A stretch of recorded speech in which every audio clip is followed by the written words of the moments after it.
السلام عليكم. رجعنا لكم بفيديو جديد.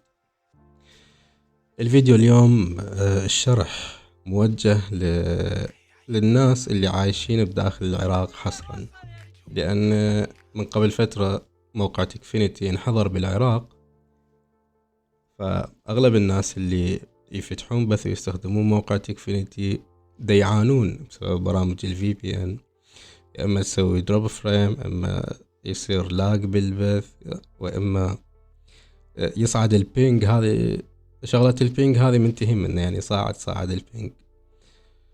فدورت اني بهواية برامج مع الVPN واغلبها ما صارت برامج المجانية يعني. فاليوم لقيت برنامج طبعا مجاني، كلش سلس، ما يرتفع البينج بي، تقريبا يرتفع 10 ملي سكند او هيك شيء، يعني ما يأثر ابدا مثل ما تشوفون بالفيديو اللي طالع قدامكم. طبعا هذا الفيديو من البث، انا سويت تيست وظليت ابث، وتقريبا بثيت 3 ساعات ماكو اي مشكلة. كل اللي نحتاج برنامج VPN. طبعا البرنامج راح يكون موجود بالديسكورد، ما اقدر ارفعه، اخلي الرابط بالوصف، فراح اخلي رابط الديسكورد بالوصف او باول تعليق.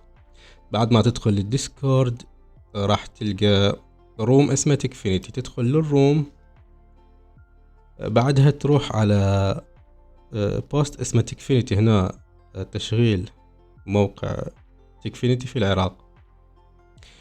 تجي تضغط على سايفون V3.181، تضغط على الرابط، تفتح الرابط، تحمل البرنامج. حجم البرنامج 7 ميجا و36 كيلو بايت. ما راح احمله لان انا محمله. فبعد ما حملنا البرنامج تجي تفك الضغط عنه، كليك يمين اكستراكت، بعدها تدخل على الفولدر.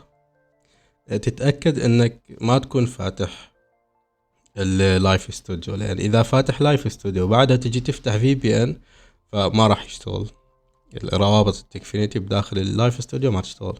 فتطفي اللايف ستوديو، بعدها تجي دبل كليك تفتح السايفون، راح يكنك هو مباشرة، يتصل ويوديك على موقع، سد الموقع وخلص انتهى الموضوع. تتأكد انه يكون هنا افضل اداء، وهنا تم الاتصال بسايفون، خلص انتهى الموضوع. تجي بعدها خليني انزل هاي وانزل هذه، خليني اسد هذه. هسه نجي نفتح التطبيق مالتهم. على الاغلب ما راح يفتح، ممكن يفتح وممكن ما يفتح. فالافضل نجي نستخدم موقع تكفينيتي من الويب سايت. فنجي على الويب سايت نكتب تكفينيتي، هذا الموقع مالتهم. راح اترك لكم رابط الموقع بنفس البوست اللي بالديسكورد. ندخل على الموقع مالتهم، راح يفتح مباشرة. نجي على اكشن اند ايفنت، هذه الاكشنات والايفنت. طيب بعد ما فتح عندنا التكفينيتي، خليني انزل هذا جوا. شوف هنا طلع لي ايرور للابليكيشن مالتهم. فمثل ما قلت لك ممكن يفتح ممكن ما يفتح الابليكيشن.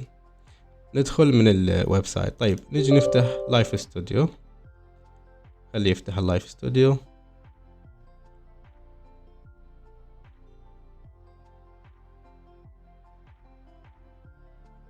طيب لايف ستوديو فتح عندي، راح ارجع للموقع، خليني اجي اسوي تيست. هذا